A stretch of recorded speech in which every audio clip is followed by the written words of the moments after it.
আমার খবর। শান্তিনিকেতন থানার পারুলডাঙ্গা গ্রামে একটি স্কুলের প্রাঙ্গণ থেকে অজ্ঞাত পরিচয় এক মহিলার ঝুলন্ত দেহ উদ্ধারকে ঘিরে শনিবার সকালে ব্যাপক চাঞ্চল্যের সৃষ্টি হয়েছে। ঘটনাটি খোস কদমপুর পারুলডাঙ্গা নন্দরানী নিম্ন বুনিয়াদী বিদ্যালয় সূত্রে জানা যায়, সকালে স্কুলের রাঁধুনি প্রথমে বিদ্যালয় প্রাঙ্গণে একটি গাছে ঝুলন্ত অবস্থায় মহিলার দেহ দেখতে পান। তিনি বিষয়টি বিদ্যালয়ের প্রধান শিক্ষককে জানান। এরপরই প্রধান শিক্ষক শান্তিনিকেতন থানায় খবর দিলে পুলিশ ঘটনাস্থলে পৌঁছে মৃতদেহ উদ্ধার করে। এটি স্বাভাবিক মৃত্যু নয়, স্থানীয় বাসিন্দাদের একাংশের দাবি, বরং পরিকল্পিত খুনের ঘটনা হতে পারে। তাদের অভিযোগ, মহিলার কানে হেডফোন লাগানো অবস্থায় দেহটি ঝুলছিল।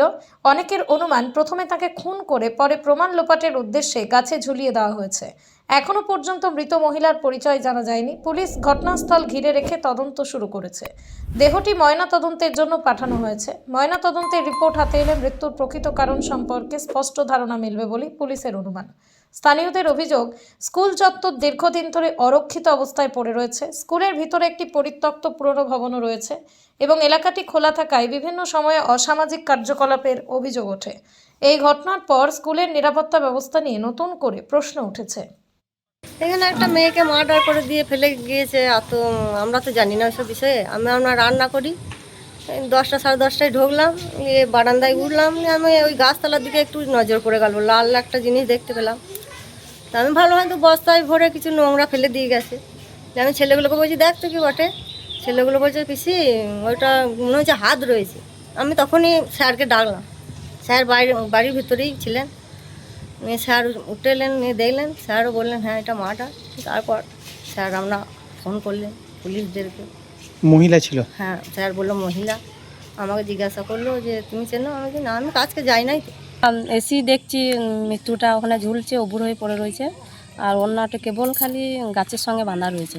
আচ্ছা, আর হেডফোন গোজা রয়েছে, দোকানে ঝুলছে বড় হয়ে। হেডফোন লেগেই রয়েছে এখানে? হ্যাঁ, হেডফোনটা লেগেই রয়েছে। শরীর স্বাস্থ্য মোটা। খুব বয়স্ক বলে? হ্যাঁ, বয়স্ক। একটু একটু গ্যাস হচ্ছে বলছে, পেটটা ফুলে গেছে। মানে অনেক রাত্রেবেলায় নিয়েছে হ্যাঁ, হয়তো? মনে হয় অনেক রাত্রেই বটে। ঘটনাটাই কিছুক্ষণ আগে নয়, মানে এই সন্ধ্যের দিকে বটে। এই জায়গাতে কেউ আসে না না? না, কেউ আসেনি। স্কুল হওয়ার পর সবাই চলে যায় নিজের নিজের বাড়ি। এখানে কেউ আসা যাওয়া অত নাই। আচ্ছা, চেনা গেল? না, কেউ চিনতে পারেনি। চিনতে পারলো না? না, আমাদের এখানে ধারে কাছে কেউ নয়। এখানে আমি এসে 10টা 20-25 নাগাদ স্কুলে ঢুকেছি। স্কুলে ঢুকে আমি অফিসে বসেছিলাম, সই টই করে একটা কাজ করছিলাম স্কুলের। তখন তারপরে সেই মুহূর্তে 10:30 নাগাদ আমার যিনি মিড ডে মিলে রান্না করেন, যিনি মিড ডে মিলের কুক, উনি এলেন। উনি এসে বাইরে ছিলেন, মিনিট 5 পরেই আমাকে বললেন যে মাস্টারমশাই গাছতলায় একটা কী পড়ে রয়েছে। তো আমি বেরিয়ে দেখলাম যে একটা ডেড বডি। তো তারপরে আমি আমার এসআই সাহেবকে ফোন করেছিলাম। উনি পুলিশকে ইনফরমেশন দিতে বললেন। আমি ইনফরমেশন পুলিশকে দেওয়াতে পুলিশ এসছেন, বডি নিয়ে চলে গেলেন এইমাত্র। কতটা আতঙ্কের মধ্যে, মানে এই যে স্কুল প্রিমিসেসের বাইরে এই যে বাচ্চারা? এটা তো একটা আতঙ্কেরই ব্যাপার, কারণ আমরাও শিক্ষকরাও আতঙ্কিত, বাচ্চারা, তারা ছোট ছোট বাচ্চা, তারাও ভয় পেয়ে গেছে এই পরিস্থিতিতে। এবং জায়গাটা তো খুবই নির্জন নিরিবিলি জায়গা। স্টুডেন্টরা কি চলে এসেছিল তখন? হ্যাঁ, স্টুডেন্টরা তারপরে সবাই এসে গেছে।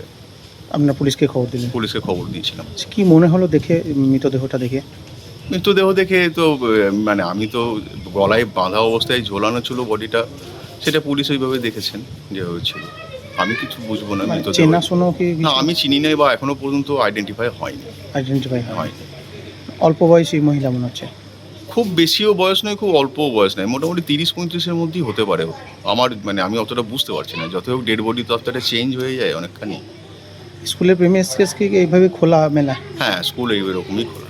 আস্থা medical chemist and diagnostic centre, আপনার সুস্বাস্থ্যের বিশ্বস্ত ঠিকানা। অভিজ্ঞ বিশেষজ্ঞ চিকিৎসকদের চেম্বার, মেডিসিন, স্ত্রীরোগ ও প্রসূতি, অর্থোপেডিক, জেনারেল সার্জারি, শিশু রোগ, হৃদরোগ, স্নায়ুরোগ, ইউরোলজি ও কিডনি রোগ, আধুনিক ডায়াগনস্টিক পরিষেবা, রক্ত পরীক্ষা, ইউরিন পরীক্ষা, স্টুল পরীক্ষা, বিভিন্ন প্যাথোলজি টেস্ট, বাড়ি থেকে রক্তের নমুনা সংগ্রহের সুবিধা, 24/7 পরিষেবা উপলব্ধ। ঠিকানা নানুর চণ্ডীদাস রোড, রামকৃষ্ণ নার্সিং হোমের পাশে, বোলপুর, বীরভূম। যোগাযোগ করুন এই নম্বরে।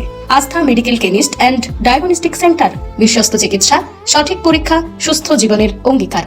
দেখতে চোখ রাখুন আমাদের ফেসবুক ও ইউটিউব চ্যানেলে।